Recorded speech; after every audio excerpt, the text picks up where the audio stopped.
conflicted, guilty. And many times, after a thorough discussion, we realize that many of them are needlessly guilty. Maraming mga tao ay hating-hati ang loob, hirap na hirap ang loob dahil maraming pinapasan na guilt feelings, usig ng budhi, na yun naman pala hindi kailangan nadalhin kasi hindi naman dapat siyang usigin ang kanyang budhi. Matapos na himay-himayin ang kwento, mga problema ng buhay, at dinadalang mga guilt feelings, many people realize that it was not necessary to have become guilty at all. At sinasabi ng iba, a heavy load just lifted. Yan po ang isa sa mga pinakamadalas kong madidinig na comment ng mga counselees, na gumaan ang pasanin, lumuwag ang paghinga, guminhawa ang pakiramdam, lumiwanag ang pananaw. Ito ang mga pangako ng Panginoong Hesus. Kaya siya pumarito sa lupa. Sabi niya, "Come to me, all of you who are weary and burdened, and I will give you rest. Take my yoke upon you and learn from me. For I am gentle and humble in heart, and you will find rest for your souls. For my yoke is easy, and my burden is light." That's from Matthew 11:28-30. At yan po ang pangako ng Panginoon. Kaya dapat ang sino mang nakakakilala sa Panginoon, sino man na naliligtas sa pangalan ng Panginoong Hesus, ay tumatanggap ng kapahingahan. Sapagkat ang gustong ibigay ng Panginoong Hesus sa mga tao ay kapahingahan, luwag ng dibdib. At sabi niya, sa akin kayo makinig. Para na niyang sinabing, huwag sa iba. Sabi niya, learn from me. I am gentle and humble. So ang Christian counseling, ang Christian teaching is gentle and humble. Sabi nga nun, magaan ang ipapataw ko sa inyong mga balikat dahil tutulungan ko kayo at dahil ako na ang nagdala ng bigat na yon. Ito ba ang napapala natin sa ating pagiging Kristiyano? Sa pagsali sa church, sa pagiging active, because Christ's mission is to give rest and comfort. Pahinga sa mga hindi makahinga, ginhawa sa mga lubhang nahihirapan. So therefore, Christian mission should be the same. Hindi kabaligtaran. Sadly, many people, when they become religious, are burdened with guilt. Lalong napapahirapan ng loob, napapagilty at nauusig, lalong nagiging mapagkunwari, lalong dumarami ang itinatago, at lalong humihirap ang tunay na kalagayan habang nagpapanggap sa panglabas na ang lahat ay mainam. The ministry of the church is not to accuse. Accusing is the work of Satan. Revelations 12:10. Then I heard a loud voice in heaven say, "Now have come the salvation and the power and the kingdom of our God and the authority of his Christ. For the accuser of our brothers, who accuses them before our God day and night, has been hurled down." So the accuser of our brothers, yun daw taga-usig, ay napalaglag na ng kapangyarihan ng Panginoong Hesus. So ang gawang mang-usig ay hindi gawa ng church at hindi gawa ng Kristiyano. Ito'y gawa ni Satanas. Pero bakit ang dami-dami mga Kristiyano walang ginawa kundi mang-usig? Nagiging mahirap tuloy sa isang taong maging totoo, kailangan siyang magpanggap dahil baka siya mausig. At ito po ang pamagat ng ating pag-aaral ngayon. Guilty? Could you be burdened by a needless load? Meron ka ba dyan na pinaghihirapang dalhin na hindi naman pala dapat? Salamat, Ama, dahil kayo mapagpalaya, lalong-lalo sa ministry ng iyong anak na si Jesus. Turuan niyo po kaming maunawa ito, mai-apply ito sa aming buhay. Patawarin niyo po kami sa aming mga kasalanan, buong puso naming tinatanggap ang inyong pagbubuong muli sa aming mga kasiraan, pagtatayo sa aming mga pagkakadapa, at paglilinis sa aming mga karumihan. Be our speaker, teach us, set us free, In the name of Jesus, your Son, we pray with thanksgiving. Amen. What are the major sources of guilt? Ano ba mga pinagmumulan ng mga pag-uusig ng ating budhi? Unang-una na, at natural lang naman, broken commands of God. Mga alam nating talagang salita at utos ng Diyos na ating nilalapastangan, hindi sinusunod. Natural, nagkakaroon tayo ng guilt because we were created to obey God.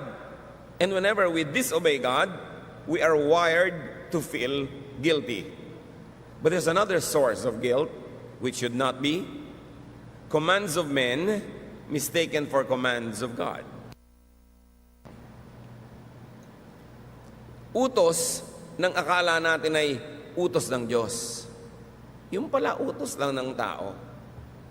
Salita na akala natin ay salita ng Diyos, yung pala'y salita lang ng tao. God gave the Jews 10 commandments. But over time, the religious authorities added 613 mitzvot or more commands and prohibitions. 10 lang ang utos ng Diyos. Ang idinagdag ng mga pare, 613. Nasa salitang Hebrew ay tinatawag na mitzvot. In other words, it was added to the original commandments of God. So a big and wide source of guilt. Kung yung 10, hindi mo na masunod-sunod, dagdagan pa ba naman ng 613 more? Kaya sa Israel, hanggang ngayon, kung lalakad kayo sa kalsada, o kahit sa New York, may mga Hudyo na iba yung ayos ng mga patilya, may mga sombrero, may mga ibang ayos ng buhok, may mga tali-tali sa bewang. Ibig sabihin nun, they are conservative Jews. They are committed to obey not only the 10 commandments, but also the 613 mitzvots. Can you imagine, bawat oras, bawat minuto, may opportunity ka to break something sa dinami-rami ng bawal. At pag nabe-break mo yon, akala mo na-break mo yung salita mismo ng Diyos. Iba ang value, iba ang weight ng mga salita, kautusan ng Diyos Ama, Anak, at Espiritu Santo sa mga salita ng patriarchs of the Old Testament, ng prophets, o ng mga disciples of the New Testament, or the church leaders after the New Testament. Words of great biblical persons are not always and necessarily the words of God. In fact, sometimes these great biblical persons are mistaken. Ang dami niyan kahit sa New Testament. Si Peter nga natawag pa ni Lord Jesus na, Satan, get behind me Satan, maling-mali ang pinagsasasabi mo. Si Peter pa yon. So what do we do with the words of the prophets, of the patriarchs, of the disciples, of the apostles? What do we do with the words of pastors and priests and religious leaders? Bring them, refer them to the words of Jesus. For everything else that completely agrees with the word of Jesus, value it, obey it as word of God because it agrees and it comes from the word of Jesus. But if it has no basis at all in the words of Jesus, then study if it's authoritative, if it really must be to kill or die for. Is it really a must to obey? Kasi kahit sa New Testament, may mga inutos sa mga disciples na pang doon lang sa specific persons or groups of persons that received the instruction, not necessarily universal for all people at all time, in all places. Katulad ng utos halimbawa ng Diyos kay Noah na gumawa ng sasakyang pandagat para sila lumutang, hindi yun utos sa iyo, kay Noah lang. Ang utos halimbawa ni Paul sa mga babae sa Corinth na lagi magbelo, magpahaba ng buhok, pang kanila lang, hindi para sa lahat ng babae sa buong planeta, sa lahat ng panahon, sa lahat ng dako. Kasi may cultural reasons why those commands were given. Yung mga ipinagbawal na pagkain, ipinagbawal sa mga Hudyo, hindi naman sa lahat ng tao sa planeta. Who knows, the Jews might be genetically designed not to eat those foods. Pero kung ikaw naman ay Ilocana o ikaw ay Bisaya, baka pwede sa'yo kasi iba naman yung genes mo. So hindi mo pwedeng kopyahin, sundin, at pairalin sa buhay mo ang lahat ng utos at salita na nasa Biblia, kahit galing yan sa Biblia, kung hindi naman yun para sa'yo. Kaya dumarami ang pabigat, dumarami ang batas, dumadami tuloy ang nalalabag na batas na hindi naman pala dapat Tas lungkot na lungkot ka, durog na durog ang iyong puso, guilty ka, hindi naman pala dapat. What are some examples of sources of guilt? Let's read from Matthew 12:1-8. One Sabbath, Jesus and his disciples were walking through some wheat fields. His disciples were hungry and began picking and eating grains of wheat. Some Pharisees noticed this and said to Jesus, "Why are your disciples picking grain on the Sabbath? They are not supposed to do that." So, Sabbath ang pinag-uusapan, a legitimate member of the Big Ten Commandments. Pero meron silang nalimutan. Ang kausap ng Diyos sa Ten Commandments sa Sabbath ay employers and masters. Sabi niya, remember the Sabbath day, keep it holy, do not work. Do not make your servants, your female servants, male servants, and do not make your animals work. So ibinigay ng Diyos yung commandment sa mga amo para huwag nilang abusuhin yung mga tauhan at mga hayop, pagpahingahin man lang minsan isang linggo. So yun ang ibig sabihin ng huwag pagtrabahuhin. Ngayon, Sabbath, namitaas ng konting makakain na bungang kahoy itong mga disciples, inuusig na sila ng mga religious leaders dahil bakit kayo nagtatrabaho ng Sabbath? See? Wrong application. And for many hundreds of years, the Israelites were burdened with the law of the Sabbath. Hindi makapagluto pag Sabbath, meron kang hindi ka pwede maglakad ng mahaba, na-regulate na nung 613 more rules. Samantalang ang espiritu lang nun, dapat pagpahingahin ang mga taong nasasakupan mo. Pero kung ikaw, kumating likod mo, gusto mong kamutin, hindi ka naman pinipilit ng amo mo na gawin yun para sa sarili mo, you are free to do it. The Sabbath regulation was for that rich people and masters will not abuse their employees or their slaves or even the animals. So, Matthew 12:3-8, sumagot ang Panginoon. You surely must have read what David did when he and his followers were hungry. He went into the house of God and then they ate the sacred loaves of bread that only priests are allowed to eat. Haven't you read in the law of Moses that the priests are allowed to work in the temple on the Sabbath? But no one says that they are guilty of breaking the law of the Sabbath. I tell you that there is something here greater than the temple. Don't you know that the scriptures mean when they say, instead of offering sacrifices to me, I want you to be merciful to others? If you knew what this means, you would not condemn those innocent disciples of mine. So the Son of Man is Lord over the Sabbath. Sabi ni Lord, nagpuputok ang butsinyo na pumitas sila ng konting bungang kahoy para kumain dahil Sabbath. Bakit ang mga pare nagtatrabaho sa loob ng templo pag Sabbath? Ba't sila exempted? Dahil ang ginagawa nila, paglilingkod sa kapwa. So, sabi niya, ang mahalaga, mapaglingkuran ng mga nangangailangan. Hindi yung to the letter, susundin mo yung regulasyon. In fact, the regulation was meant for masters not to abuse people under them. So, kindness to the needy was an exemption, according to the Lord. Jesus was trying to take the guilt away from certain acts of piety or acts out of needs. Surely, napakarami mga Jews ang napunta sa underground sa pagkukunwari at pagbabalat kayo pag Sabat. Hindi nila ipinapakita sa ibang nagtatrabaho sila, pero surely, binibreak din nila yon. Long ago, I was in Israel and I took a taxi and we were traveling across Jerusalem on a Sabbath and we were being stoned by many people. Nagagalit sila doon sa driver dahil nagtatrabaho pag Sabbath. Pero yung driver nagtatrabaho, Hudyo rin siya. Kasi kailangan rin niya mabuhay. Siguro meron siyang matinding pangangailangan for funds. So to feed the hungry, the regulation on the Sabbath, and even the holy bread were bended. In fact, dalawa yung inungkat ni Jesus. Sabi niya, nalimutan niyo na ba? Kahit yung banal na tinapay na nandun sa loob ng bahay dalanginan na dapat pari lang ang kakain, pumasok si David, may dalang mga lalaking gutom na gutom, kinain nila yung tinapay, ipinakain ng priest. O nagalit ba ang Diyos? So sino umimbento na yung tinapay doon sa dambana ay para lang sa mga pare? Sino umimbento ng batas? Eh di mga pare.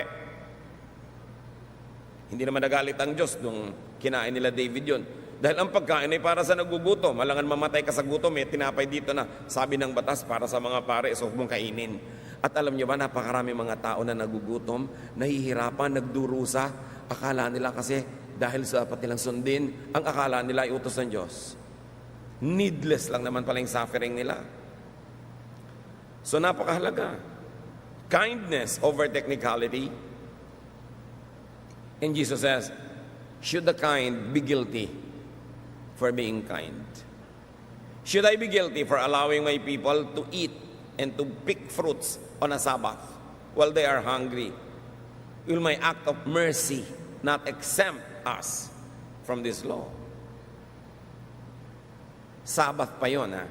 Paano pa kung hindi Sabbath yung binrek, wala sa Ten Commandments? Siguro mas pwede. Basta tama yung konteksto. Mark 7:1-9. Some Pharisees and several teachers of the law of Moses from Jerusalem came and gathered around Jesus. They noticed that some of his disciples ate without first washing their hands.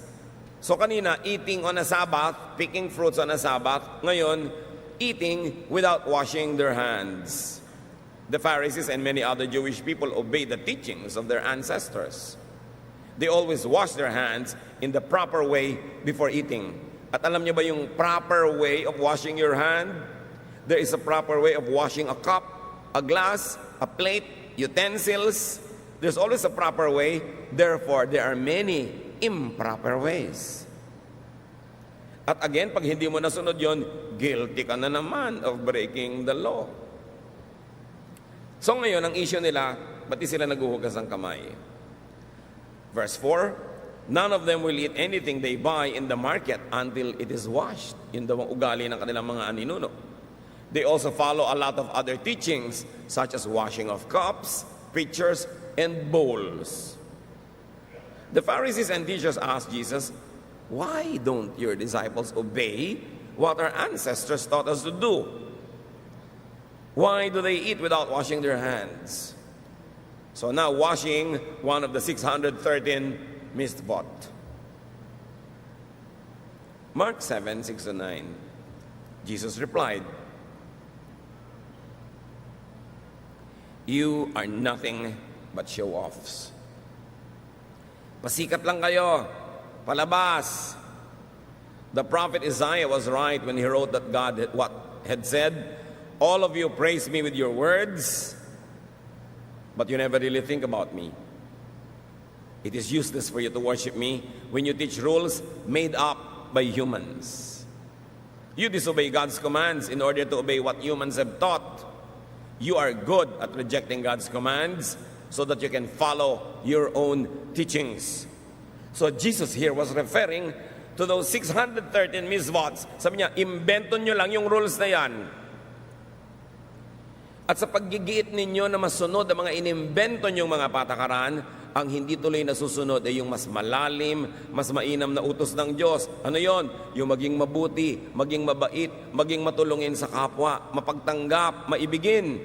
Yun ang mahalaga. Pero ang pinapahalagahan nyo, ano dapat isuot, gaano kahaba ang palda, gaano kahaba ang buhok, may hikaw ba ang lalaki o wala, magtatato ka ba o hindi, ano ba ang kakainin sa Lord's Supper, anong uri ng tinapay, ano ang pwedeng tugtog, piano lang ba, organ, pwede ba ang drums, ang dami-dami nyong arte. Hindi naman yan galing sa Diyos. Nag-aaway-away kayo, nagkakagulo kayo, anong version ng Bible ang babasahin?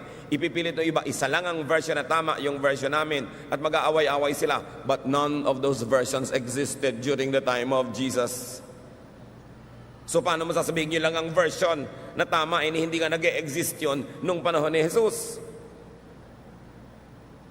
Hanggang ngayon mga kapatid, ang daming pagpapahirap ng simbahan, anumang simbahan, sa mga sumusunod. Kasi imbento ng maraming rules, dumadami tuloy ang pagkakataon to break those rules or to fail, and people end up being guilty.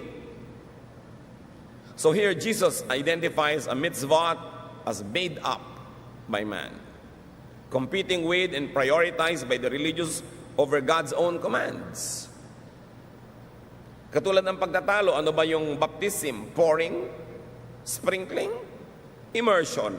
Hindi yan pinroblema ni Jesus. Marami lang naging mga modes of baptism later on in the New Testament, and all of them biblical. But after the New Testament, now Christians everywhere are quarreling which mode is the correct one. Another mitzvot. Nadagdag na doon sa 613. Idinagdag ng Christians.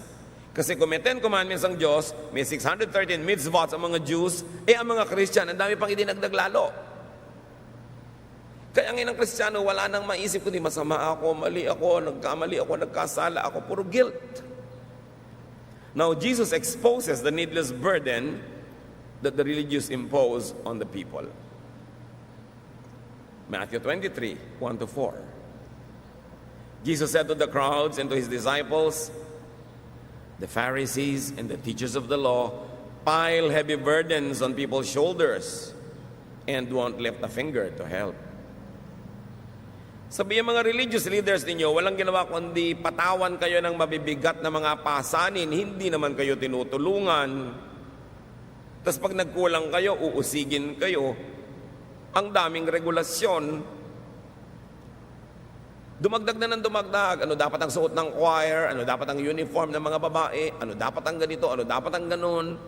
Dapat ba mag-girlfriend o mag-boyfriend ang isang youth na hindi pag-graduate? Pagka ba-member kayo ng choir, hindi kayo pwede magligawan. Lahat ng rules na yan, invento na lang ng tao.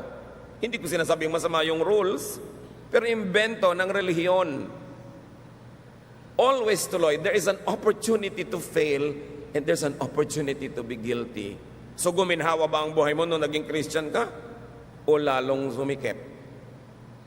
Nakalaya ka ba o lalo ka lang ngayon nagpapanggap para hindi ka mapagalitan o madisiplina?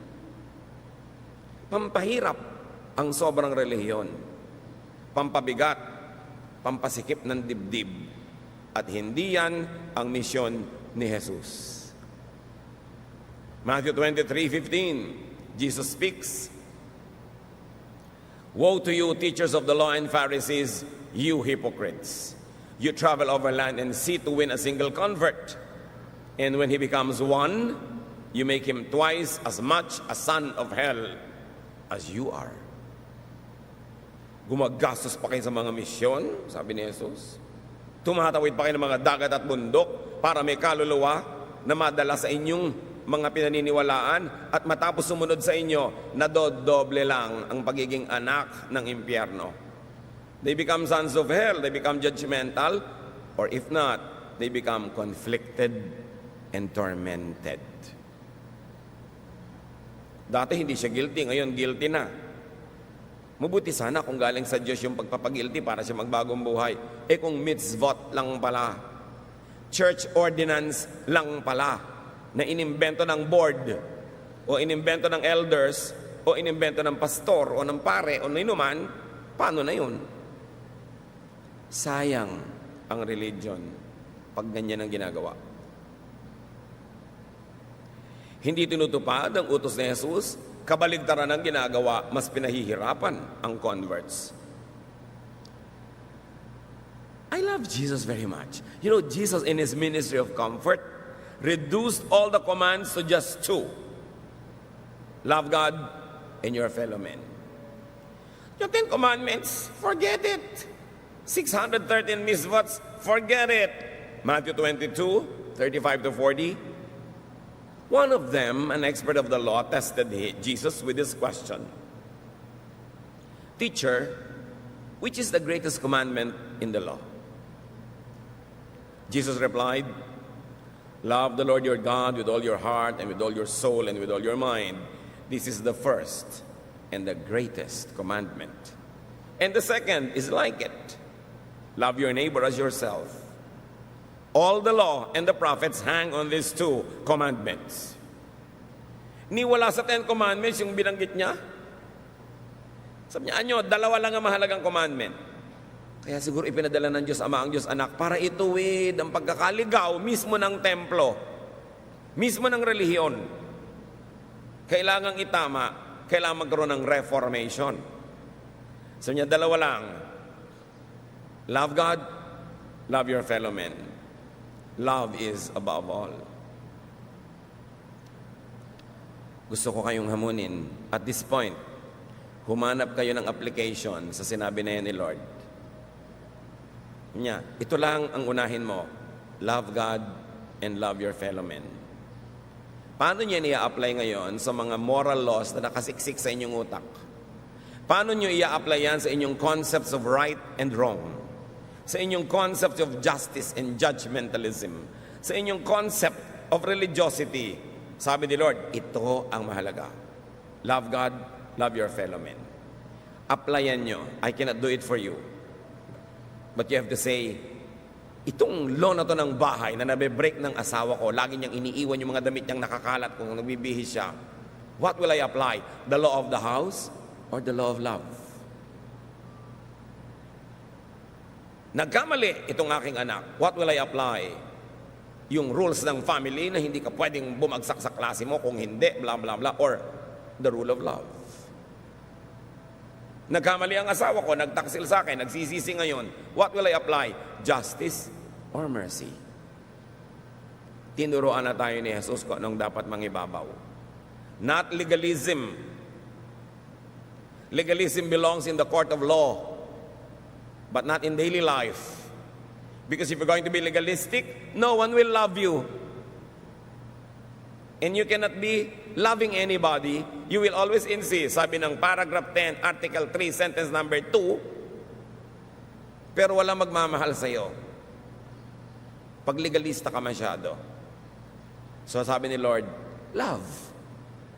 You cannot go wrong when you love. Because God is love.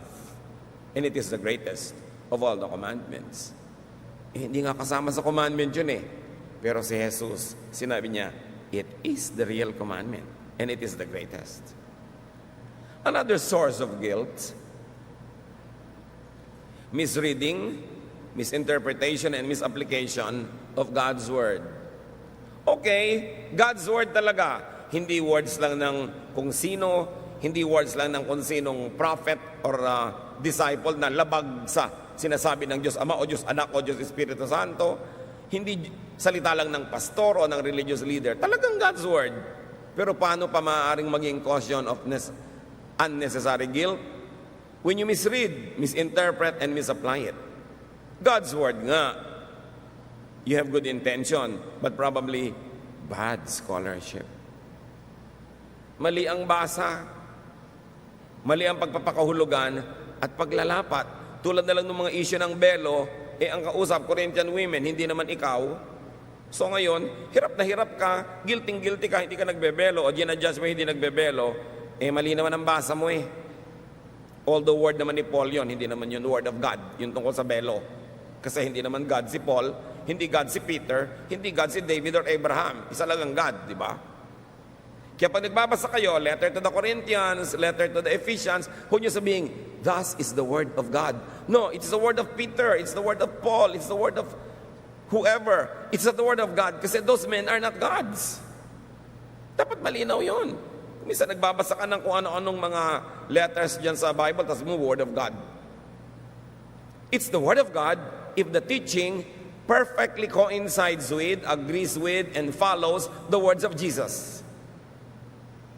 Otherwise, it's a human opinion. It's the opinion of Peter, it's the opinion of Paul, it's the opinion of James, but it's not the Word of God. Dapat malinaw yon. Magkakaiba ang tindi, bigat at halaga ng mga salita. So what are the additional causes of guilt? Let us cite some examples. In addition to Old Testament and New Testament teachings, ito na ang sources of guilt, as we have mentioned. Congregational, sectarian rules, and regulation.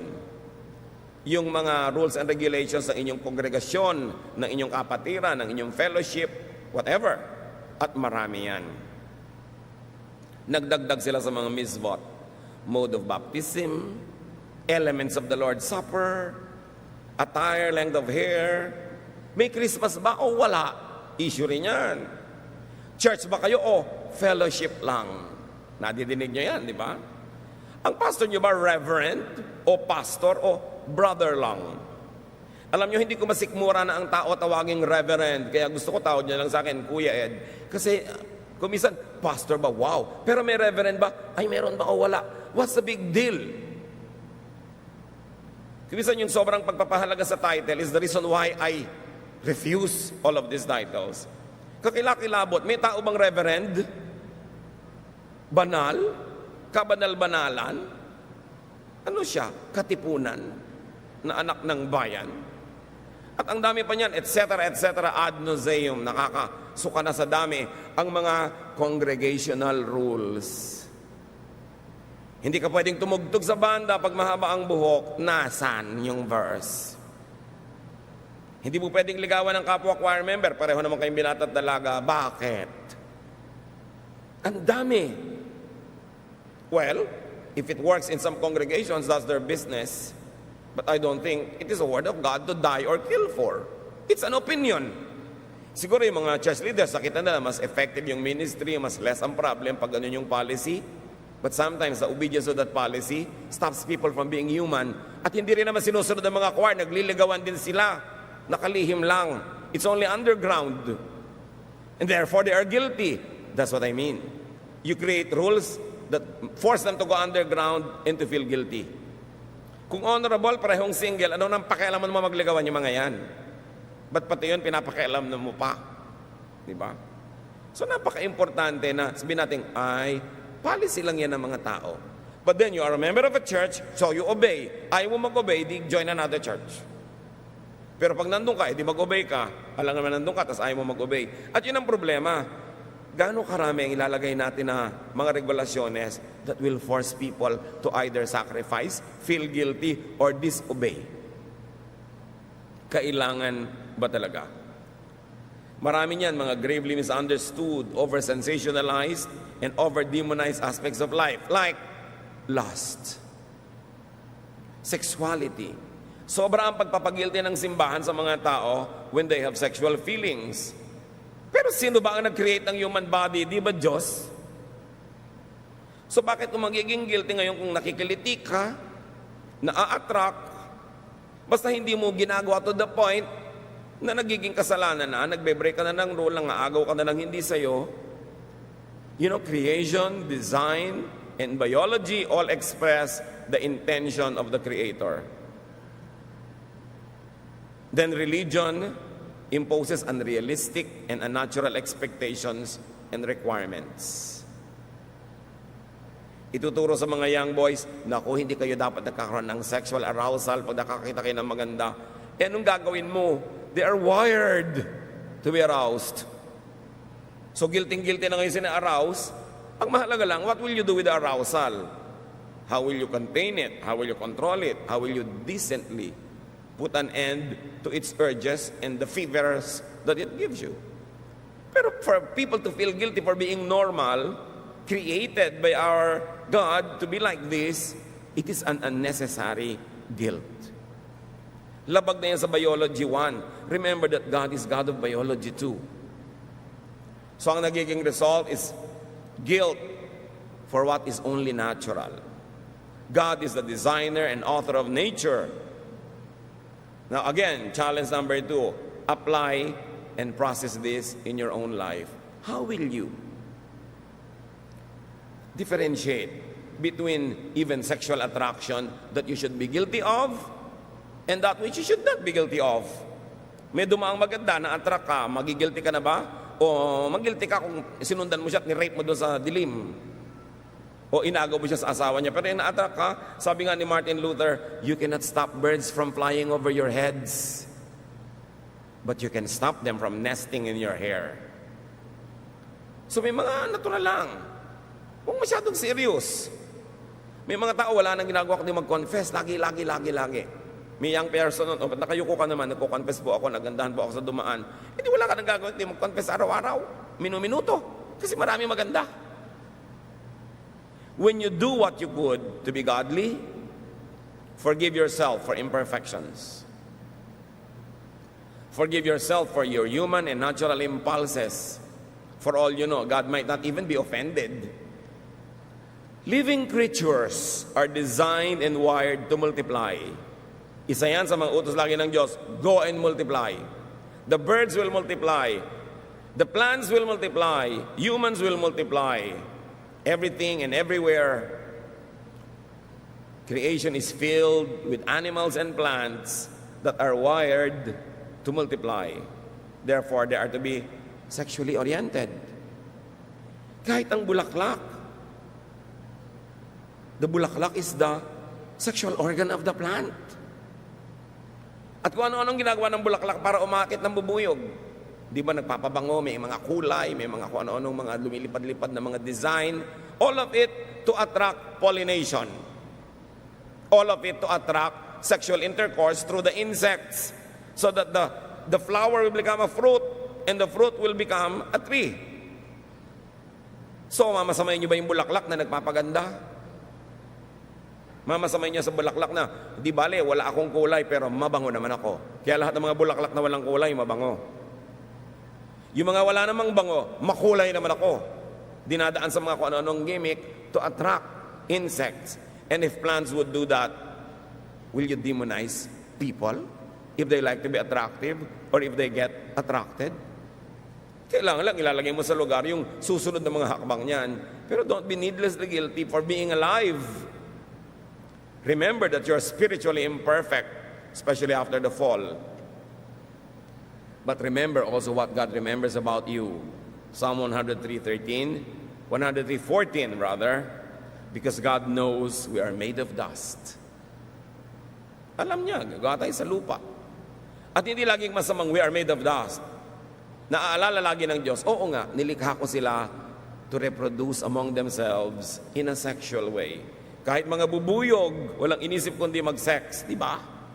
Mga aso, mga pagong, mga halaman, lahat. But of course, we humans are governed by higher spiritual laws, but you should not demonize yourself for being alive and for being sexually alive. Except that God has given us ways how to address these needs and this need of humanity to continue to procreate. Pero hindi laging guilty, laging guilty, laging guilty. Merong dapat ika-guilty, merong hindi. Kayo ang pumili. But remember, biology, plants, animals, and humans are made of dust. It could mean are sexually oriented. That is the way we reproduce. Psalm 51:5, surely I was sinful at birth, sinful from the time my mother conceived me. What a sobering realization or acceptance. Hindi ito laging self-condemnation. Surely I was sinful at birth, sinful from the time my mother conceived me. It could be a very enlightened way of accepting oneself. Oo nga, I can strive to be better, I can strive to be good. Once in a while, I will have some dosages of momentary perfection, but I cannot be perfect for long because I am made of dust. And in sin, my mother conceived me. It is not meant to justify wanton wrongdoing, but it is meant also to make us realize that there is an end to what we can do as humans, and we should not be guilty for being humans, because we are still in the human frame. Another cause of guilt, which should not always be, is the issue of pleasure. Diyan magaling ang church, sige lahat na nag-enjoy. Bawal mag-enjoy. Bawal ang masarap na pagkain at marami. Bawal ang magandang damit. Bawal ang alahas. Bawal ang ganito. Bawal ang malaking bahay. Bawal ang ganito. Lahat. But Solomon says, in all his wisdom, enjoy life. So will you be guilty for enjoying? Sabihin, naku, tama po ba pastor na magpa-party po kami, ang dami namin gagastos, tapos maraming mahirap? Gusto mo, huwag ka na mag-party, pamigyan mo na lang sa mahirap lahat ng pera mo. Mahirap pa rin naman po sila kahit ibigay namin yung pera namin di mag-party kayo ngayon para huwag ka mag-guilty, magpadala ka ng pagkain doon sa mga mahirap mo kapitbahay. O magpadala ka ng donation sa charity, a certain % of your budget. Pero alam mo, hindi ka na mag-party, binebless ka naman ng Diyos with abundance, tapos mamumuhay ka rin na parang mahirap, parang binaliwala mo naman yung blessing sa'yo ng Diyos. So, lalagyan mo ng balanse para di ka mag-guilty. Marami pang issue, especially the issue of divorce. Alam nyo, kung masusunod lamang ang napakaraming unhappy couples, they will like to have divorce. But many are confused, many are condemned, and many suffer needlessly. And one gravely misunderstood verse is Malachi 2:16. I hate divorce, says the Lord God of Israel, and I hate a man's covering himself with violence as well as with his garment, says the Lord Almighty. So guard yourself in your spirit and do not break faith. Ano ang kahulugan ng mahiwagang verse na ito na kino-quote ng lahat ng Christian who are against divorce? But they usually quote it out of context. Sabi ng Diyos, ayoko ng diborsyo na para bang ginagamit lang yung diborsyo ng mga tao na damit, pangtakip sa kanilang mga violence, pangtakip sa kanilang mga bisyo at mga kasamaan. Here, divorce refers to Israel's unfaithfulness to and departure from God than to a husband and wife separation. Yun ang problema sa bad scholarship. Ang tunay na tinutukoy dito ay ang paghiwalay ng Israel sa Diyos, hindi yung paghiwalay ng babae at lalaki mag-asawa. Ginamit lang yung metaphor ng marriage, pero ang tunay na tinutukoy ng subject matter, pagtalikod ng Israel sa Diyos at pakikitungo sa ibang mga Diyos-Diyosan. Marriage was used only as a metaphor or a symbol, but Malachi is not talking about human marriage. It's talking about the partnership, the covenant between God and man. At yung salitang divorce in biblical vocabulary also referred to man's abuse of it, of disempowering and destroying women. Tatandaan nyo, kung yung bread nung araw ay tinapay na ngayon ay pwedeng pera na ang ibig sabihin, nung araw ang mouse ay dagang hinahabol ng pusa, ngayon yung kasama ng computer. Kung ang virus nung araw ay yung may sipon kat ubo, ngayon yung computer mo ang meron, naiiba ang kahulugan ng the same word. Ganon din yung divorce. Yung divorce na pag-aalam natin ngayon na paghihiwalay ng mag-asawa, hindi ganon ang exact kahulugan ng divorce nung araw. So what was the divorce that God hated? Sinasabi niya yung covering himself with violence using divorce. Breaking faith, according to Malachi 2:16, is like divorce. But mostly, sa Old and New Testament, pag binabanggit ang divorce, may loaded meaning yan. Pag-abuso ng lalaki sa babae. Paano yon? Matatandaan natin na si Moses, sabi niya, nag-utos siya, mga lalaki, kung di-divorce yung mga asawa nyo, bigyan nyo ng certificate of divorce. Why a certificate of divorce? Para mas humirap naman sa lalaki na basta-basta na lang mang-divorce. Why? Nung araw, sasabihin lang ng lalaki sa kanyang asawang babae, ayoko na sa'yo, divorce na tayo, tsupi. Talsik na ang babae. Ganun lang. Matabangang sinigang, divorce. Hindi ka good in bed, divorce. Hindi ka maagang bumangon, divorce. Kahit ano, pwedeng i-divorce ang lalaki ang babae, pero hindi pwedeng i-divorce ang babae ang lalaki. Unfair, no?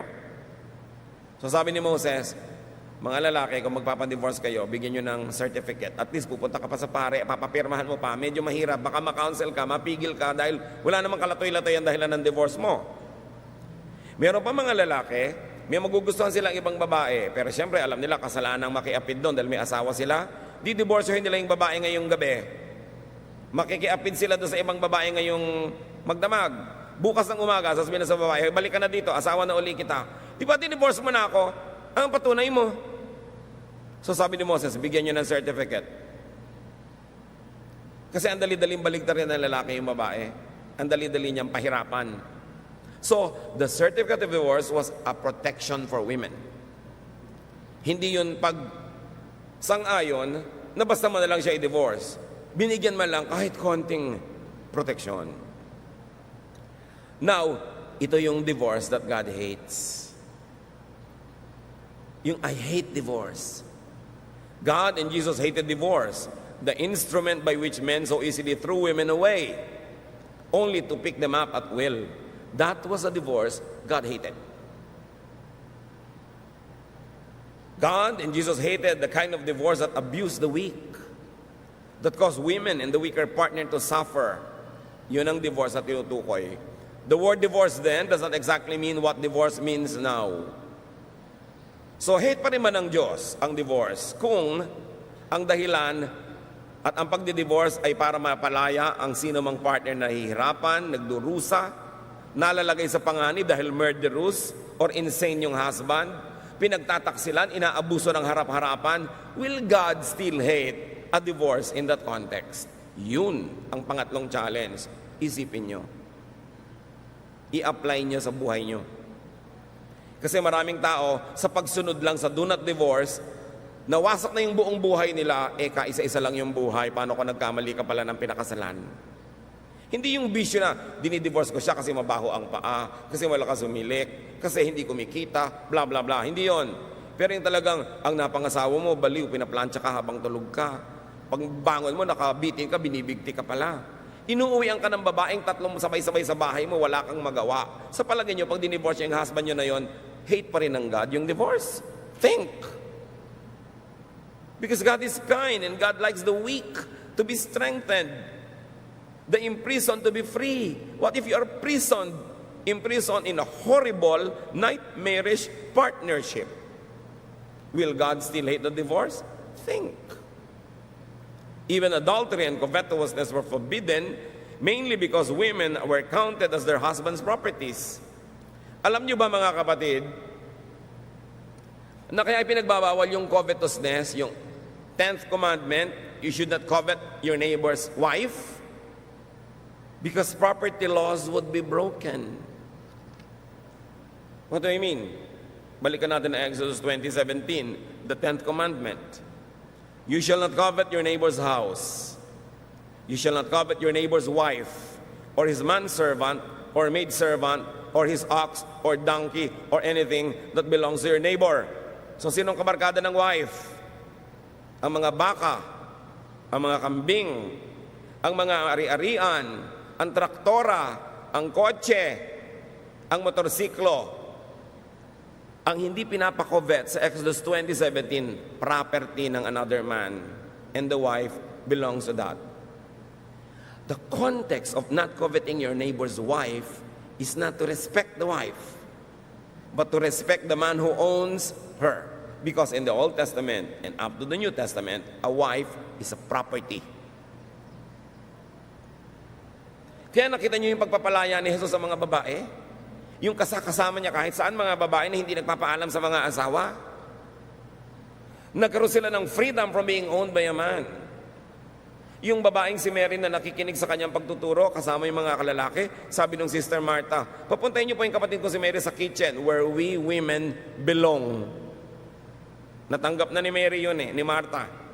Sabi ni Lord, gusto ni Mary maging disciple, gusto niya magturo, gusto niya maging parang lalaki, hayaan siya dito. She has actually chosen the better portion, sabi ni Lord. Pinapalaya niya ang sarili niya. Maganda yung pinili niya. You know how lovable Jesus is? Kung paano siya magmahal sa mga naaapi, sa mga kawawa, sa mga kapuspalad, sa mga nakagapos. Kaya sabi niya, come to me all of you who are tired. Nakakapagod yung religion nyo. Nakakapagod yung mga 613 mitzvot. Nakakapagod lahat yan. Ang commandment lang, love. Love is the greatest. Come to me. That's why all the religious people wanted Jesus dead. Because he was changing the system. He was setting the captives free.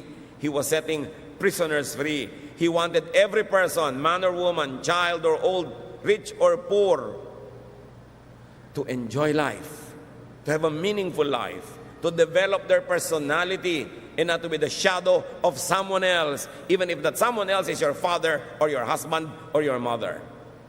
You were created in God's image, and Jesus was setting people free. The church system will make people feel guilty so that they will not want to be free, or if they were able to be set free, they will be willing to be caught again and be imprisoned again because they are guilty. Can you imagine the wife being classified with servants, animals, and properties?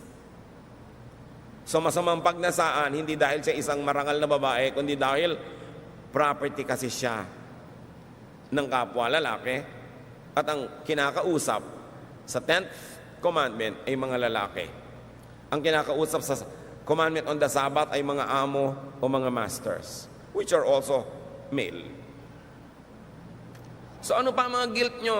Nagigilty ka na hiniwalayin mong asawa mo na lagi ka na lamang na pinagtataksilan, ninanakaw ang savings mo, pineprenda ang mga alahas mo, tapos inuuwian ka ng syphilis, sisipin kung kani-kanino, tapos uuwian ka ng mga gonorrhea, tapos ngayon humihiwalay ka, pinapagilty ka ng religious counselor mo, sabi niya, alam mo, ang gusto ng Diyos, bumalik ka doon, magdusa ka because God hates divorce. Wrong reading. Meron pang isang accusation na lagi tayong guilty, materialism.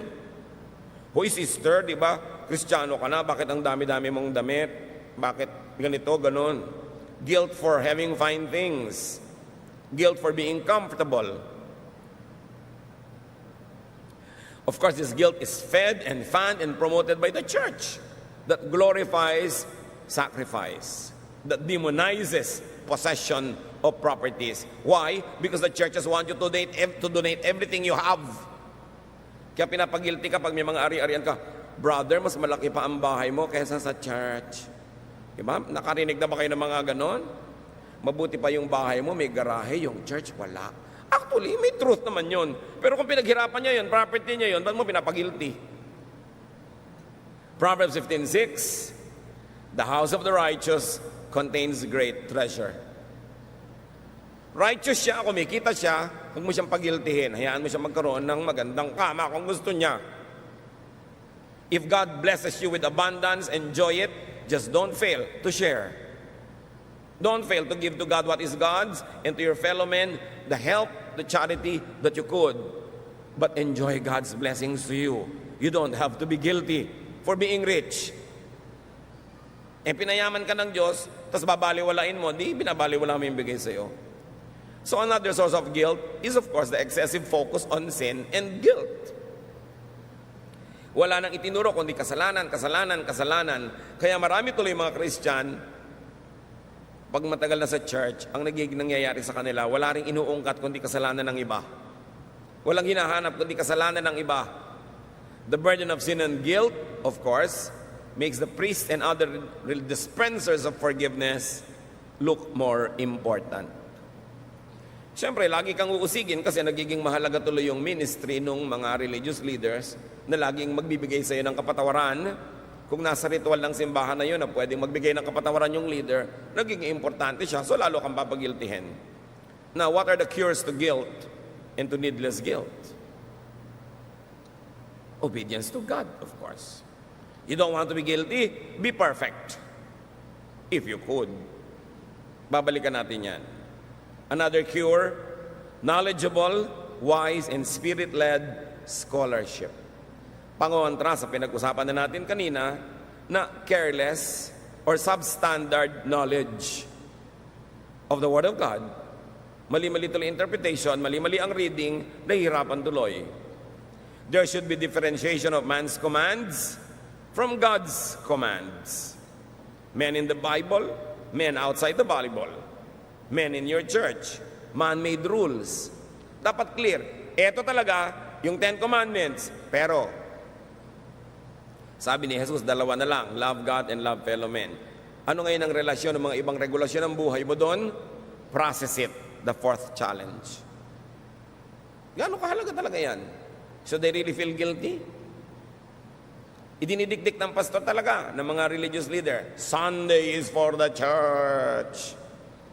O may lagnat ka, hindi ka makapunta sa church, will you be guilty? Birthday ng nanay mo, may celebration kayo sa Palawan, sasama ka ba o mag-church ka? Kung sumama ka, will you be guilty? It's a challenge for you. Process it. Against God's commands, against God's love, against what is needed, against what is practical, what is decent. Process it. Pero siguro naman kung out of the 52 weeks, 40 na yung absence mo, dapat ka na talaga mag-guilty niyan. Tamaan ka ng kidlat, lumubog ka sa lahar. Kung gano'n na karami yung absent mo, no? Pero kung may mga mahalaga, may namatay, mayroong may sakit, may celebration, huwag ka lang lumampas ng more than 10% of the year. na absent, dapat ka ba talaga ba guilty? But some churches will make you feel guilty. Why? Because they want you to attend. Why? Because when you attend, you donate. Kung magte-text kayo, Pastor, absent po ako pero ipinadala ko na po sa Bangko de Oro ang aking tithe. Baka hindi ka na usigin. Absent ka pala, di ipadala mo para matulungan mo pa rin church. Kasi kahit absent ka naman, ganun pa rin yung rent ng building Di ba? Kahit absent ka, ganun pa rin yung bills ng kuryente. So yung mga obligasyones mo, huwag mo pabayaan dahil lang absent ka. O pagka-present mo, doble. Siguro hindi ka naaawayin ng whoever religious leader yun nandun. Kasi siyempre, the church has to survive its economic responsibilities. So, a knowledgeable, a wise, and a spirit-led reading, interpretation, and application of God's Word, and church history. Kailangan niya ng tao para mabawasan ng excessive expectations, oppressive standards, needless guilt when you fail, and needless judgmentalism when others fail. Test. Para malaman mo, ito bang teaching na ito is to die for, to kill for? Is it really from God? Use this test. Is it easy and restful? Itong policy ng church namin na to, doable ba? Easy and restful. Because easy and restful is the style of Jesus. Pag oppressive, ang hirap-hirap, baka hindi na style ni Jesus yan. Ask yourself, does it make life easier and more restful? Is it Solomonic and Jesus-like? Does it condemn or affirm? Include or exclude? Accept or reject people? Does it make one self-righteous and judgmental and separatist? Itanong nyo yan. Kung meron kayong kaharap na policy, rule, law, and you say, pampahirap yan ang buhay, hindi tayo dapat ganyan, dapat pagaanin natin. Kasi doon nga sa labas sa mundo, ang bigat-bigat na ng dala ng mga kapatiran, alangan na mapagpasok sa church, mas dadaganan pa natin. Mararamdaman mo kung off ang reading pag ito'y oppressive at papunta sa guilt trip. Parang papunta sa guilt trip ito dahil sigurado hindi naman ito masusunod Halimbawa, may policy ang church, o ting linggo, alas 4 ng umaga kayo darating dahil magdadasal tayo na 3 oras before worship. Alam mong, ay marami hindi makakasunod, magigilty lang. Gawin na lang nating 6:30. Ganon din naman yun. Another cure to guilt is of course confession. If you could not be perfect. Yan yung sabi natin kanina, be perfect or jump to 3, confess. Do your best, then acknowledge your shortcomings if your best is only up to so and so. Be perfect, but if you couldn't, when you fail, confess. Ang bait ng Diyos. Mataas ang requirement niya. Sabi niya, be perfect for I am perfect. Tapos may kasunod, 1 John 1:9. But if we confess our sins to God, He can always be trusted to forgive us and to take our sins away. So mga anak, dapat perfect ang grade mo. Pero kung 74, love pa rin kita. Yun. May mga anak, takot na takot sa magulang, nagpapakamatay pa yung iba dahil mababa yung grade. Kasi tinakot ng tinakot.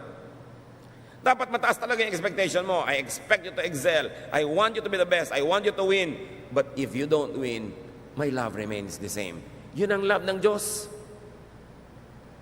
Love na hindi natin dapat gawing lisensya para huwag na tayo magsikap na maging mas mabuti ng mas mabuti ng mas mabuti. Total, patatawarin pala tayo. No. Sa pagtingin natin ng utang na loob, sa walang patakarang pagtanggap, sa walang hanggang pag-ibig ng Diyos, lalo tayong dapat mag-excel. Not because we are compelled, but because we want to return God's kindness. Hindi dahil tayo napipilitan, kundi dahil nating gustong suklian ang kabaitan ng Diyos.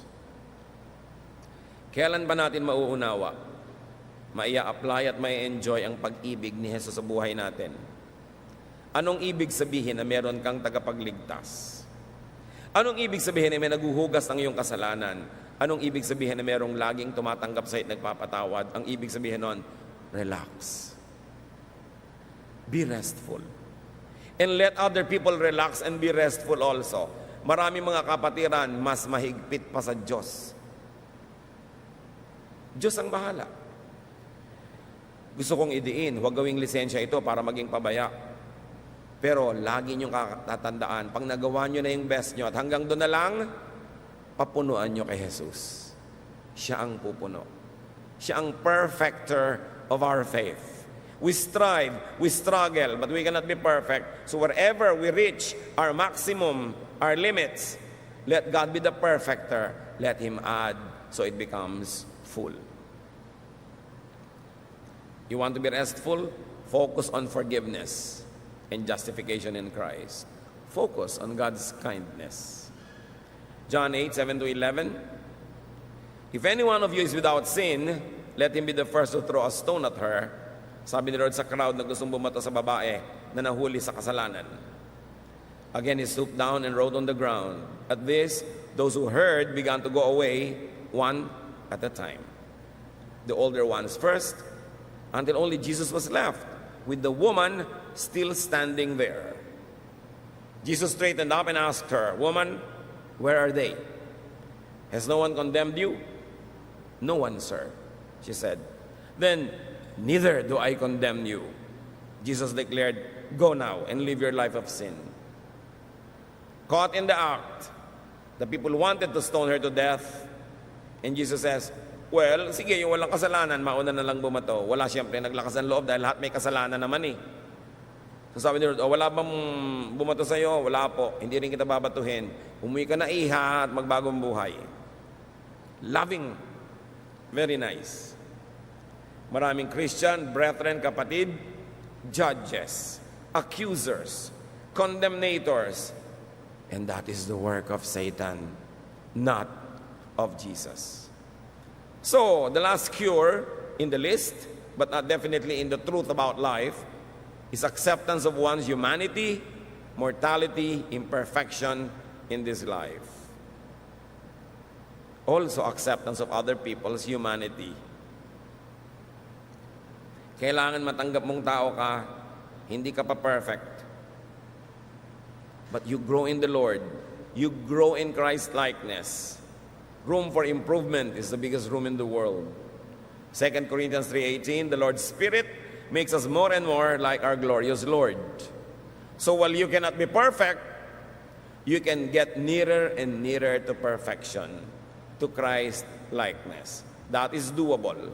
That is required by God.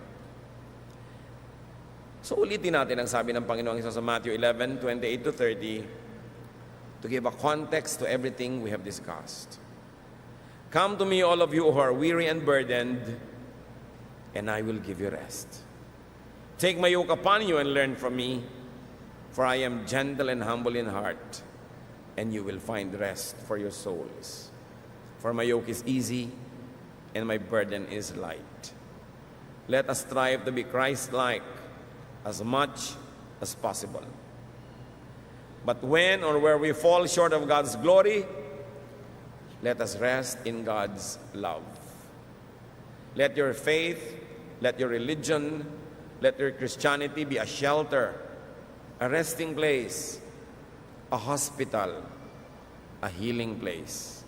Not a guilt box, not a courtroom, not a jail, not a torture chamber. Let us bring Christ back to Christianity. Let us bring rest and comfort back to Christianity the way it was during the time of Jesus, when all the sinners were going after Jesus and they were following Him because they found rest and comfort and love and acceptance. The church cannot do less than be like Jesus. So accept your imperfection, even celebrate your humanity. 1 Corinthians 13:10. But what is perfect will someday appear, and what isn't perfect will then disappear. Sabi niya, darating ang panahon, the perfect will come, and the imperfect will pass away. All our imperfections will be made perfect in Christ. Pero darating pa lang yung panahon na yun. Sabi ng verse 13, "For now, there is faith, hope, and love. But of these three, The greatest is, church, love. Darating ang panahon, sabi niya, mape-perfect tayo. Pero ngayon, hindi pa. So, ang pairalin nyo, pag-ibig. Pag-ibig sa kapwa. Pag-ibig din sa sarili. Do not condemn yourself needlessly for a sin that you have already confessed. For something wrong that you have already repented for. Maawa rin sa sarili. Kumisan, hindi naman tayo malupit sa iba, sa sarili. Kasi hindi natin napapatawad ang sarili natin sa mga kung ano mang nagawa nating mali. Gusto natin habang buhay, pasanin yung cross. You don't need to do that because Jesus carried the cross for you. And Christ died on the cross for you, for your sins, for your guilt. Be free. Take that burden off your shoulder. Get a life, celebrate life, worship God, and be the person that God wants you to be.